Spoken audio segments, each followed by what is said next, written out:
કેટલું સાહેબ કરો હું તમને નહીં સાહેબ 10 કરો પ્લીઝ પ્લીઝ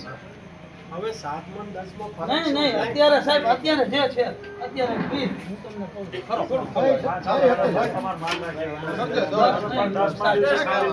સાહેબ પણ એનું કંઈક જે કાંઈ એનું પ્રદર્શન કંઈક કરવાનું થશે પણ સાહેબ પ્લીઝ નમ્ર વિનંતી અમે સમજીએ છીએ અમને રહેણાંક માટે નહીં સાહેબ 100% બરાબર છે રહેણાંક છે ને એટલે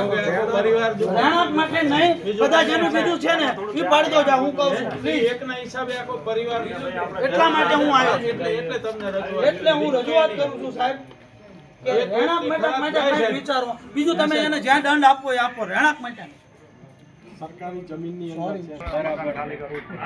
આ ભાઈ સાહેબ ખેતી જ કરે છે એમાં લાગે વળગે નહીં આપણે એમના ખેતી જ કરે છે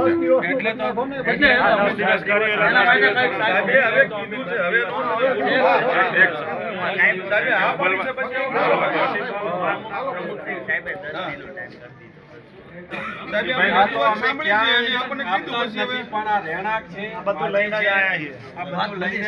ખબર છે કે એક ભૂલ છે હવે ભૂલના હિસાબે એક દોષિતના હિસાબે બધાને સાંભળવું સાહેબ આ ભાઈ ક્યાંય ન હોય તમે 100% આ લાઈનમાં જે ક્યાંય નો આ છોકરો ખેતી જ કરે છે નથી સાહેબ એનું આપણે તમે જોયા પાડવાથી આમનું નામ કે સાંભળ્યું આ મારું ભાઈ એમ કહેવાનું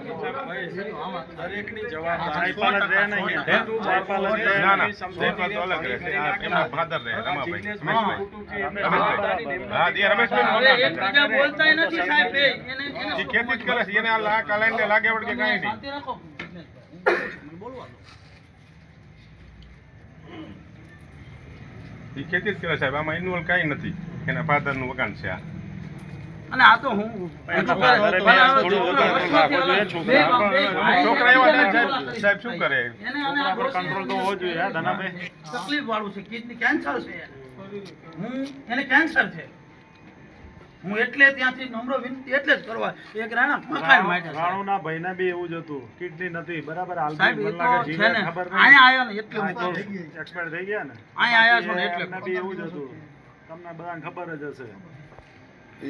એવી કોઈ પરિસ્થિતિ હોય તો મને રજૂઆત ભાઈ એટલે જ હું સાહેબ કહું છું લેખિતમાં હું આપી દઈશ હું આપીશ લેખિતમાં આપજો. સાહેબ હું આપીશ વિચારણા કરીશું હું આપીશ